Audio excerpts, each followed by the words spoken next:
Hi, it's Lorna, and today I'm going to be teaching you how to make a needle felted gnome. You're going to need four different colors of wool. You're going to need two that are equal amounts, one for the hat, one for the body. These are about 1 to 2 grams a piece. You're going to need white. This is more white than you're going to need, or you can use gray. That's for the beard. And you're going to need a flesh tone to make your nose.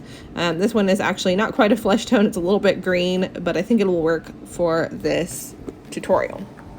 So to get started, you're going to choose the color that you want for the body. I like to use something darker if I'm using a light colored beard. And if you're using a dark colored beard, like a black beard, then maybe a light colored background would be better. So I like to have a lot of contrast so that I can really see the difference between where the beard starts and the shirt ends. So I'm just going to roll up my felt, and I'm going to grab my needle and start felting. Now I rolled it up into about an oval shape, and you always want to start by needle felting your wool in the shape that you want. So you want to try to get it as close to the shape that you want with your hands before you start needle felting. And then you're just going to start felting all around and rotate. But if I'm not using my hands to put pressure on, you're not doing effective pokes. So see how I pull it together with my hands and hold it. And that's what's going to interlock all of our felt pieces. So all the wool is going to crisscross, almost like sewing it together. And you want to make sure that you're rotating quite often so that it becomes round. If you only felt in one direction, what will happen is that it's going to get flat. Now you see that I had a bit of a crevice happening there. If you just pinch those two pieces together, you can felt them away. So you're going to continue in this method, and it takes about an hour to get an oval. I do have it sped up for you today so that you're not watching me do this for 2 whole hours from start to finish. It did take me 2 whole hours from start to finish to do this, and I would say that I go moderately fast, so it may take a beginner a little bit longer than me. If you're worried about using your fingers next to the wool, they do sell finger protectors that you can use that are made of leather.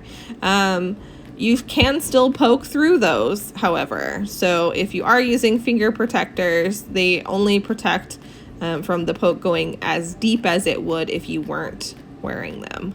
So you definitely can still get a poke through those. But what I recommend to my students often is to use paintbrushes or chopsticks instead of your fingers, and use those as basically your finger substitute. So you can hold down the wool in between 2 paintbrushes, and you'll see me do that throughout this video just as an example.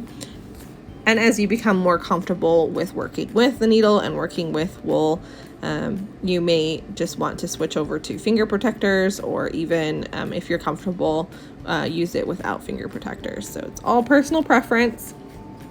So I'm going to continue to get rid of any of these lumps and bumps that I'm pointing out here. I'm going to continue to close this little crevice that's happening. And I'm just going to do that by pinching the pieces together and felting.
So now that I have the oval / egg shape that I want for the body, you can start moving on to the hat.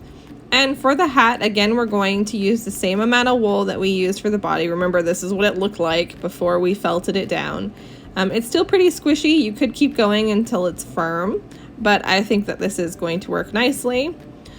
So in order to get the hat to be a cone or a triangle shape, what we're going to do is we're going to fold it. If you want to make a brim for your hat, you can reserve some, make what looks like a cinnamon roll, and then felt that down for the brim. I'm not going to be making a brim for my hat today, but this is how you would do it. And then you would just flat felt it just like that, and then you can attach it just like you attach all your other pieces. Okay, so if you want to make a brim for your hat, go ahead and do so. This is a brim, this is the hat. You could make it wrap around like this, but we're not going to do that today. We're just going to be making the cone. I just want to show you an option.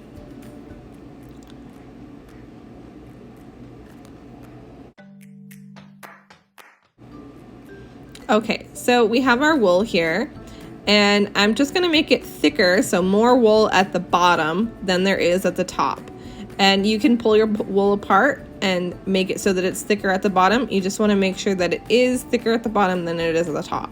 And you're going to kind of fold your wool so that it becomes pointy.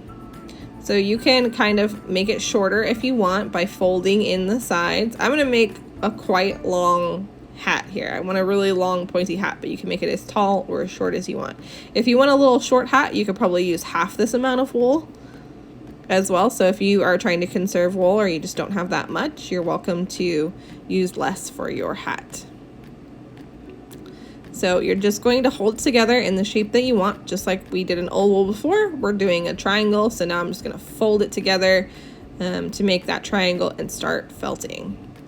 And the process is pretty similar to the oval. You're just going to apply gentle pressure. You could even give it a twist and then poke. And this hat takes a lot longer than the oval because it's a little bit more finicky. It doesn't want to stay together as much, and so it just takes a little bit longer. I am felting down into my mat, but you want to be wary of going all the way through into your mat because you could felt your hat to your mat. So be careful there. So I've given it a little bit of a twist, and that's going to help me bind the fibers together a little bit more.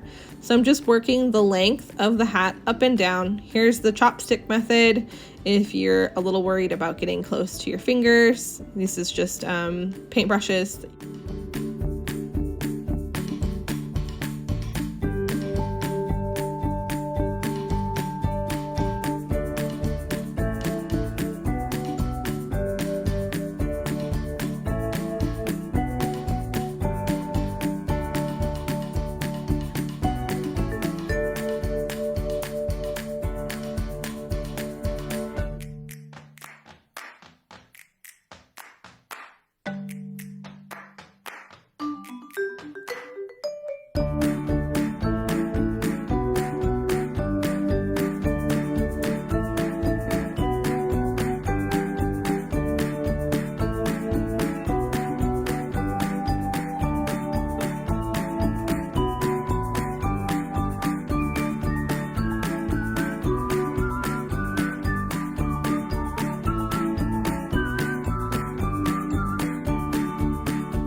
now that you've roughly gotten to this point where you have a nice cone shape, you have a pointy little tip, you can continue to work on this until it's incredibly flat together like this. So now that you have your hat mostly this felted, one it's is not still a as little squishy, squishy, this one's and really squishy. there's definitely some But fibers I at like the bottom to that are stop at loose, this and that's what point you're looking so that for. I can attach, If you want to because make if it's any fully bends in your firm hat, and this is where you could do that. So it this can be a has little some bit difficult bends. to attach. I'm going to So what I want attach to do is my I want hat to put to my hat the top here, towards the top of the egg shape. and Because, I'm just going to gnome body felt is downwards going to into taper. this egg part. And then So I can I'm going to decide hold them where I together want with pretty tight to pressure go. here. I want to make sure that they're And staying I'm kind together. of And then I'm going pushing to felt the wool from the top, so the hat into the base. around. And you're just going to do this all Okay, the and then I'm way gonna hold the around two until when you pieces give it a together. tug test, it doesn't fall off. And I'm the going to tug create test is kind if of you a pull brim both here, but if you pieces wanted a larger that you've just brim, so attached, it if does they create a little are bit kind of a of brim. loose, or if you see But any if you of the wanted a larger fibers, brim, then you would need to wanna do keep that cinnamon roll going. that we talked about at the beginning. So I'm just going to hold two pieces together, and I'm going to do a downward motion, kind of a 45 degrees into there. If you don't want a brim on there, you could felt this part down even further and then just tuck it in, and then you would go down just into the base here. So I have that tacked on just in that one spot, and I just want to go around.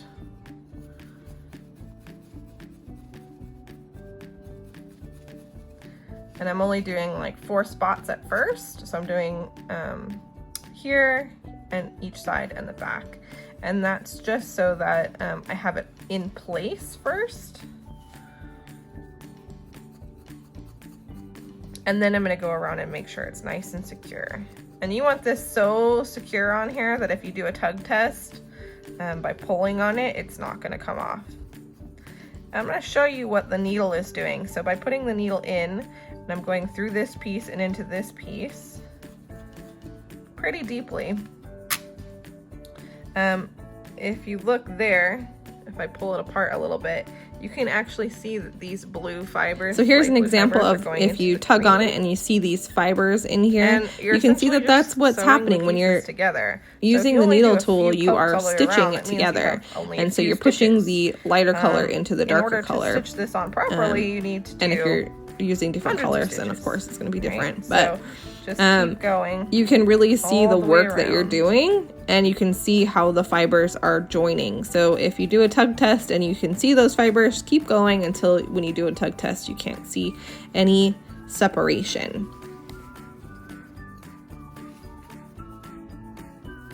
If you have any loose bits, you can tuck them in by just pulling and tucking with your needle.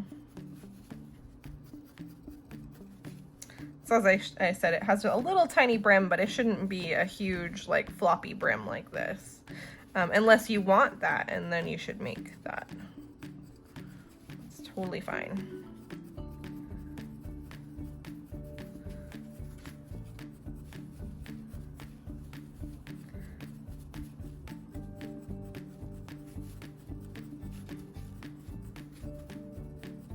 And I do this when it's still a little bit fluffy so that I have lots of nice loose fibers that I can push into my gnome body. If you do this when this part is fully felted down, it can be quite difficult to attach.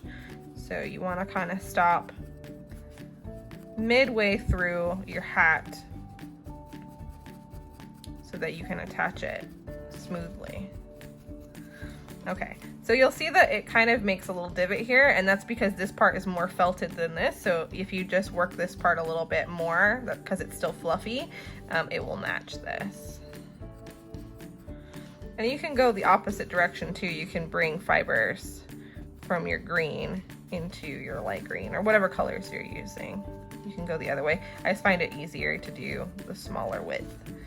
Okay, so now I can continue to felt my hat until I like it. And this could take hours. It's not a fast process. Needle felting takes time. And so, I mean, you may do thousands and thousands of pokes to get it to where you want it to be, and that's okay. So just take your time with it.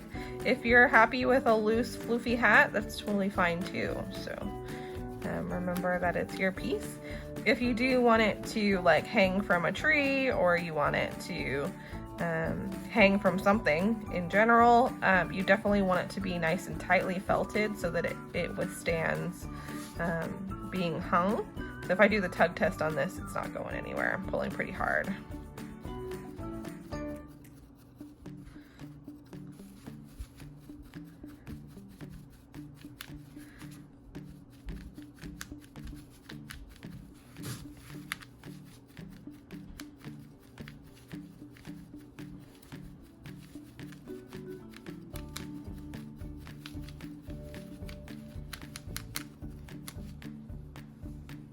And he's got a super duper long hat here.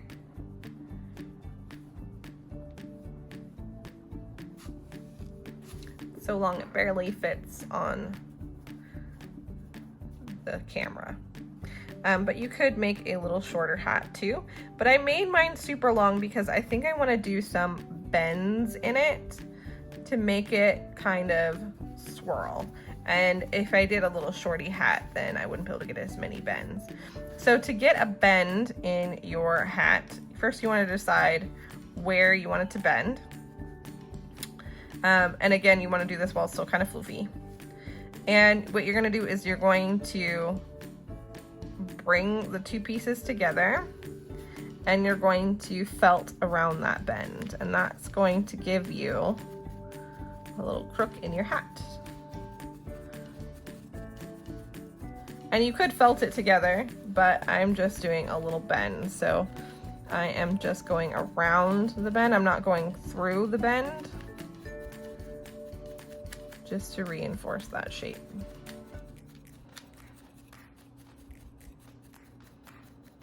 And then if I want it to come back up this way,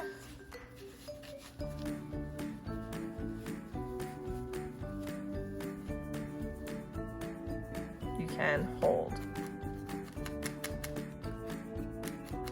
And if you just keep poking at this for 20 or so we minutes, talked about bends very briefly before, and if you wanted to add bends into your hat, all you have to do is create the bend and then enforce it with your needle. So you can fold it and then go around that bend with your needle, and it will create the bend. Now I don't want any bends in mine, so I'm not going to go too far with this. But like for this hat that I have here, I folded it over, went over the folds with my needle tool, and that's what creates the bend. There. It's not trying, if you wanted it to be completely folded, then you would go through. Okay. So I'm just going to continue to felt this.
So if you have a brim on your hat, like this little blue one, what you can do is you can wrap the brim around your nose, but I'm going to show you how to make the nose now.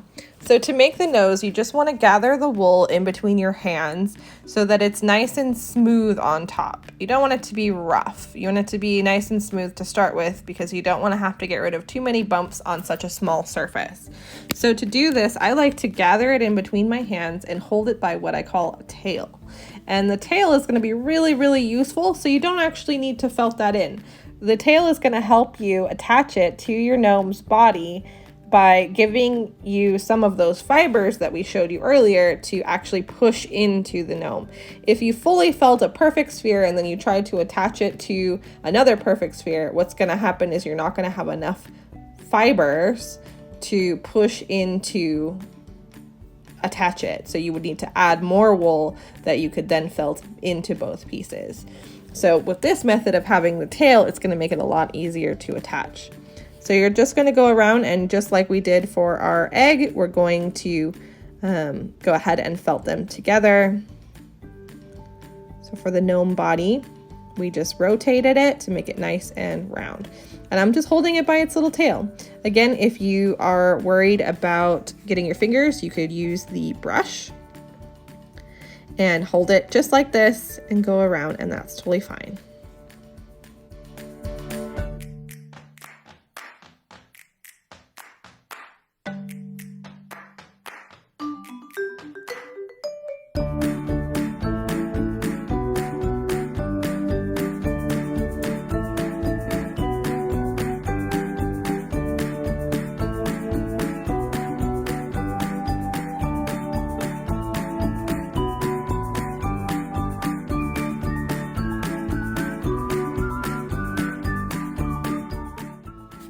So the very last step that you're doing for the actual gnome face here is you're going to attach the nose in the same way that you attach the hat. You're just going to go around the base of your nose and you're pushing that little tail directly into the body. Go all the way around it, and then we're going to start on the beard.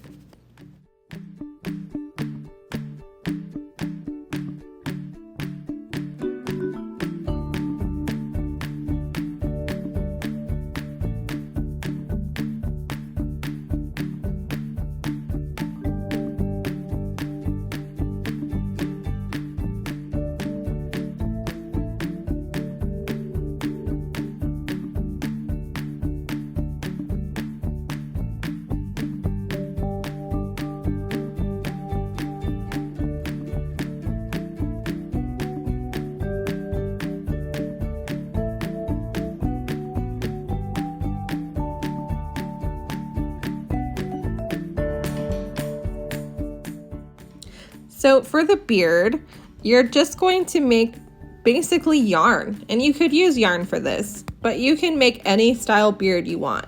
You could have it loose and make just a mustache. You could do a little beard. You could do no beard. You could leave this part off. You can use any color. I recommend something that contrasts with the base. This little guy here that I made previously, he's got a curly beard, and that's the type of beard I'm going to make here. And I do that by taking roving, and I'm going to twist the roving to make yarn, essentially. And I will show you how to do that. So I'm taking a little piece of roving and I'm just going to twist. Simple as that. Twist, twist, twist, twist, until you get something that kind of stays together. And I'm just rolling it back and forth between my fingers, kind of rubbing it between my fingers and twisting. And this is how they make yarn. So you're making your own little roving yarn, and it's not going to be super bonded together. I'm not going as far as making it into actual yarn, but I'm just going to tack down a loop, and I'm going to make more loops, and you're going to tack down those loops, and then you're going to add more and more and more and more until you have a nice thick full beard. And you can do as much of this or as little of this as you would like, and that's it. So I hope you enjoyed this tutorial and that you try making your own gnome, and if you do, we'd love to see it. So I hope that you like and subscribe and watch more of our videos. Have a great day. Thanks for watching. Bye.